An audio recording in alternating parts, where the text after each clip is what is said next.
And now we listen to Benoît Cannabus, who will speak in French but with English subtitles. Bonjour à tous, je suis Benoît Cannabus et je voulais bien sûr tout d'abord remercier Michel Vetet pour cette invitation à participer au webinaire. Et je voulais vous dire que je suis évidemment particulièrement touché, ému de participer à cette journée de commémoration avec vous.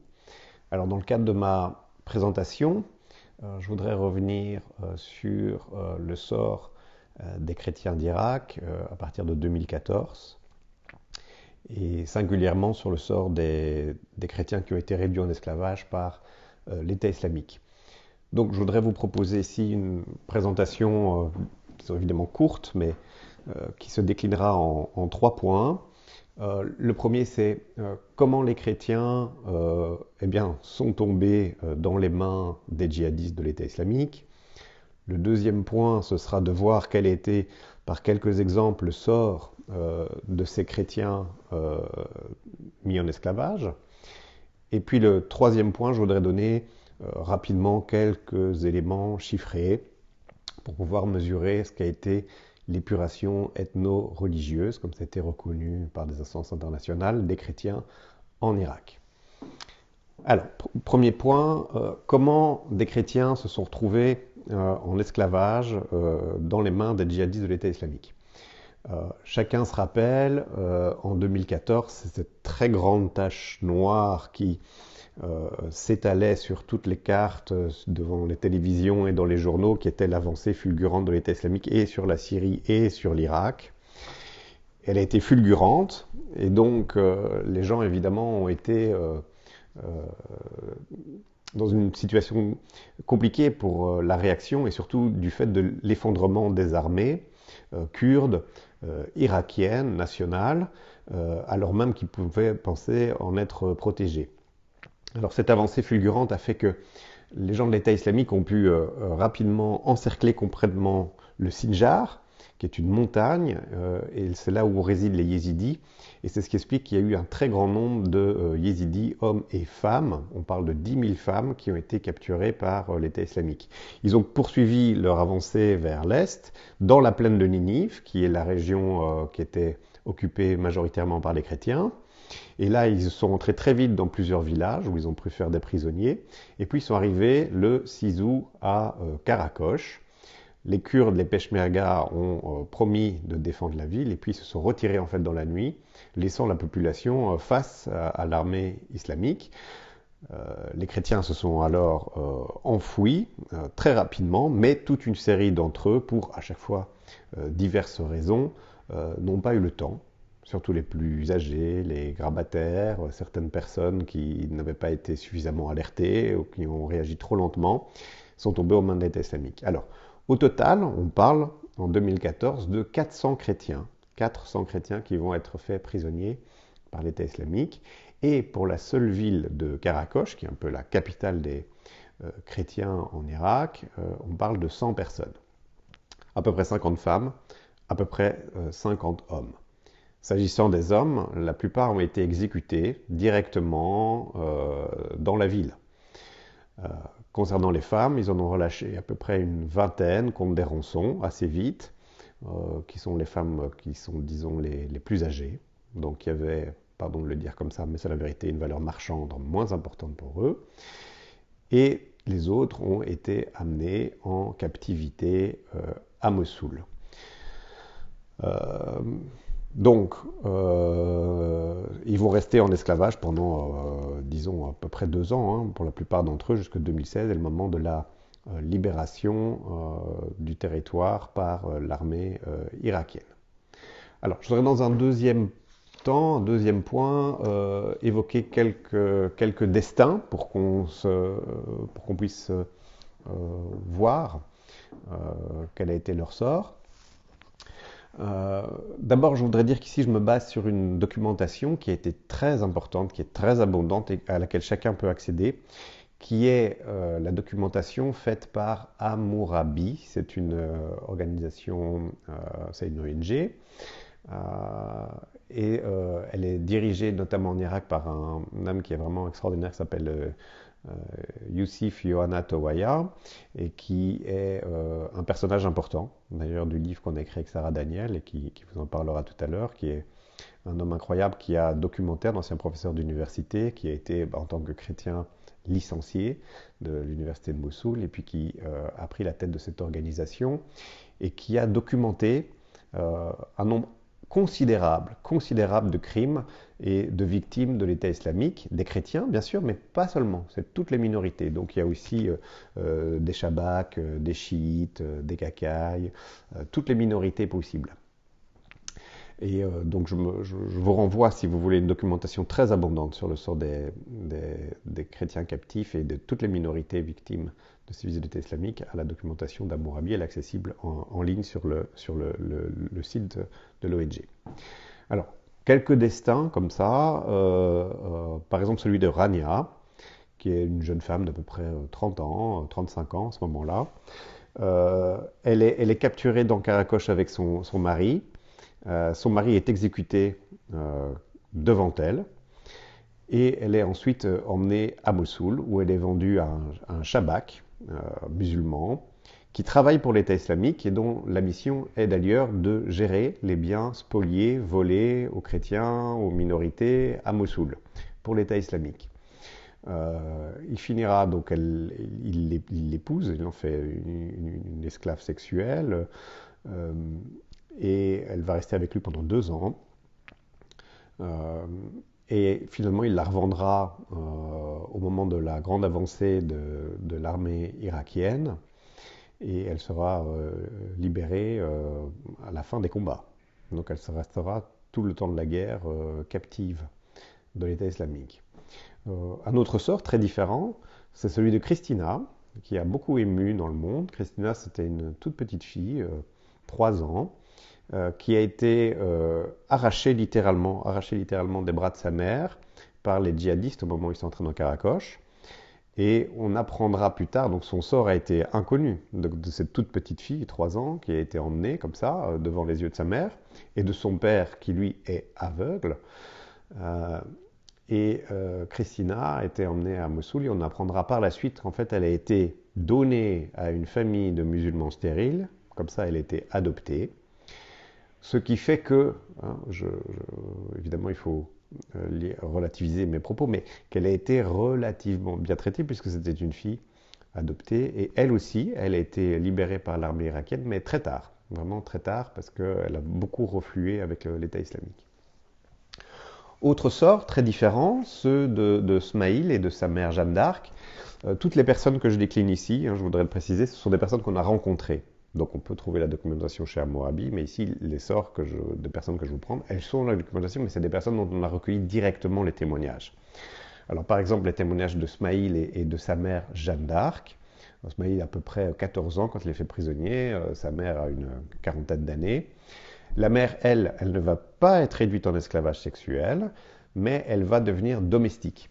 Et Smaïl, lui, il va être forcé de rejoindre ce qu'on appelle les lionceaux du califat, c'est-à-dire ce sont les très jeunes enfants, adolescents, qui sont formés pour devenir les futurs soldats d'État islamique, parce que évidemment ils ont été convertis de force. Et donc lui, pendant 2 ans, il va connaître tout ce qui sont les écoles de formation des futurs soldats, des lionceaux du califat, et il va apprendre à conduire des voitures suicides, il va apprendre à poser et faire exploser un gilet donc pour commettre des attentats. Il va d'ailleurs être obligé pendant la fin des combats de se battre, il va savoir par des concours de circonstances s'échapper. Et donc on l'a rencontré lui aussi. Ils ont réussi avec sa mère, Dieu merci, à pouvoir s'échapper. Deux autres sorts, encore différents, c'est Zafira et Badra. Et là, ce sont 2 femmes très âgées, qui ont plus de 80 ans, qui ne peuvent pas fuir non plus la ville de Karakosh, et qui, elles, ne vont pas être emmenées à Mossoul ou dans d'autres villes tenues par l'islamique, vont rester à Karakosh et qui vont être les 2 seules habitantes chrétiennes pendant tout le temps de l'occupation, pendant 2 ans. Et donc grâce à elle, on sait exactement ce qui s'est passé à Karakoche pendant les 2 années où l'État islamique y était présent. Et en fait, ils vont se servir de Karakoche, la capitale des chrétiens, pour faire une base un peu de loisirs pour leurs soldats, mais aussi un énorme marché de meubles, parce qu'ils rentraient dans les maisons des chrétiens et les couples, les soldats méritants de l'État islamique pouvaient venir se chercher des meubles, des frigos, des canapés, jusqu'aux brosses à cheveux dans les salles de bain. C'était cadeau pour notamment par exemple leur mariage. Alors, ces deux vieilles dames, elles ont vécu avec les djihadistes donc pendant 2 ans, qui venaient régulièrement frapper à leur porte pour leur prendre leur argent, pour les menacer d'un mariage forcé, et évidemment pour les convertir, elles aussi, de force. D'ailleurs, tous ces prisonniers ont été obligés de se convertir, et ils n'avaient pas le choix, c'était la conversion ou la mort. Et puis évidemment, il y a le sort de Marie, qui est notre héroïne, et qui sera raconté plus en détail, je crois, plus loin dans le webinaire par Sarah.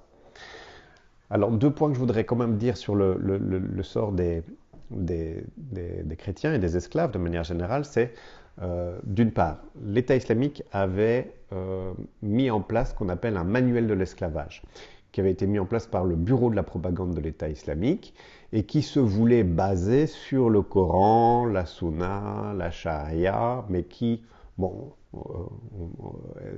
repose sur une interprétation profondément dévoyée des textes. Mais enfin, chaque article de ce manuel de l'esclavage, qui est comme un code que devront maîtriser par cœur quasiment les esclaves, parce que c'est les seules choses qu'elles sont licites ou illicites pour eux. Ce code a fonctionné pendant 2 ans. Et ça aussi, Sarah, je pense, vous le racontera avec Marie, c'est qu'aussi certains esclaves se saisissaient de ce code pour faire valoir quand même leurs droits, qui étaient certes très faibles, mais ils tenaient, d'un point de vue humain, à ce qu'on n'enlève pas les derniers droits qui leur restaient.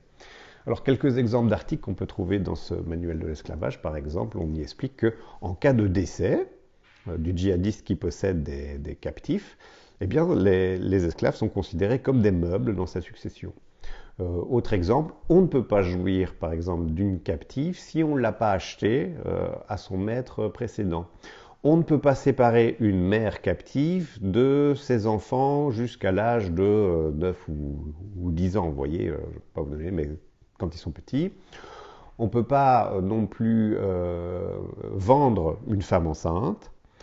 Et c'est atroce, hein, mais on ne peut pas, par exemple, frapper sur les yeux. On peut battre naturellement sa captive, mais on ne peut pas la frapper au niveau des yeux.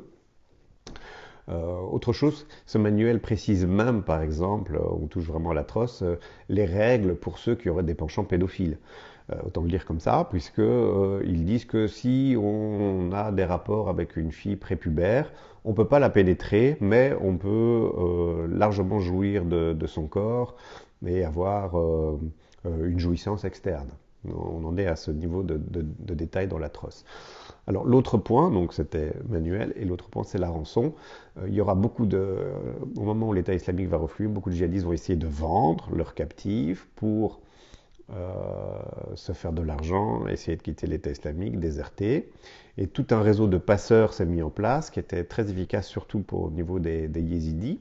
Pour avoir une idée, ils revendaient les esclaves yézidis 10 000 $, mais pour les chrétiennes, ils essayaient souvent d'en obtenir 100 000. Pour, par exemple, Marie, dont Sarah vous parlera certainement de ce passage, c'était la somme de 50 000. Voilà, je voudrais, et le dernier point sera très court, donc on sera dans les limites imparties des 15 minutes, donner quelques chiffres pour se représenter maintenant, pour conclure et mesurer ce qu'a été l'épuration ethno-religieuse des chrétiens. Alors, au moment de Saddam Hussein, avant l'invasion américaine, il y avait 1,5 million de chrétiens en Irak, ce qui représentait à peu près 3% de la population. Mais ce n'était pas n'importe quelle population non plus, parce que les chrétiens, 3% de la population, représentaient 40% des médecins et 30% des ingénieurs. Donc c'était véritablement une forme de colonne cérébrale de l'Irak. C'est dire aussi que perdre désormais les chrétiens est une perte terrible pour l'Irak, parce que vous avez toute cette fuite des cerveaux, tous ces gens qui maintenaient la culture du pays, qui maintenaient son niveau élevé en technologie et en médecine. Ils sont aujourd'hui donc 1,5 million sous Saddam Hussein. Aujourd'hui, ils ne sont plus, hélas, que 250 000, et parmi eux, les plus âgés souvent, parce que les jeunes ont essayé de tenter leur chance en Europe, aux États-Unis, en Australie, en émigrant dans un pays où ils pensaient qu'ils n'avaient pas d'avenir.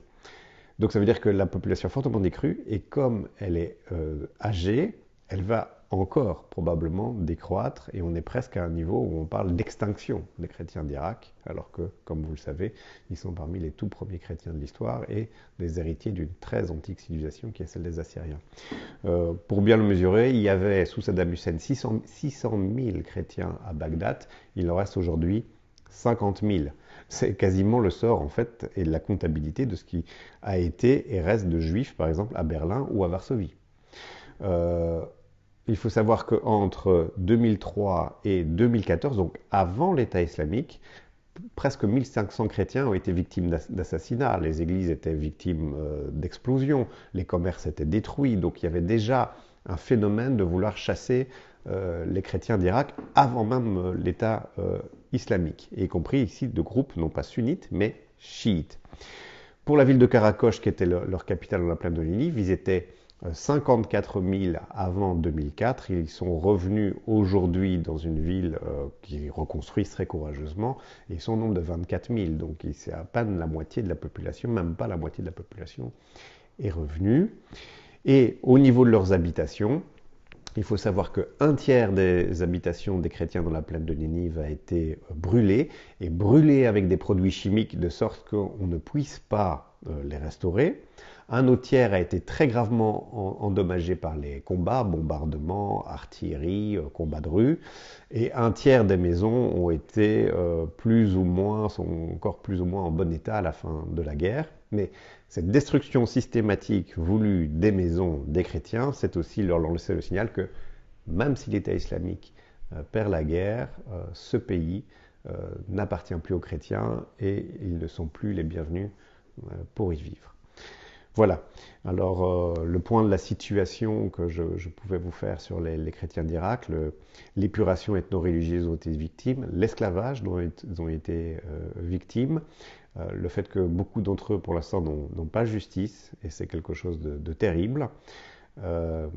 Et Sarah vous parlera plus en détail du sort de Marie, sur laquelle on écrit un livre, et qui est l'un des plus durs, mais qui résume très bien ce qu'a été le calvaire des chrétiens d'Irak pendant toute cette période.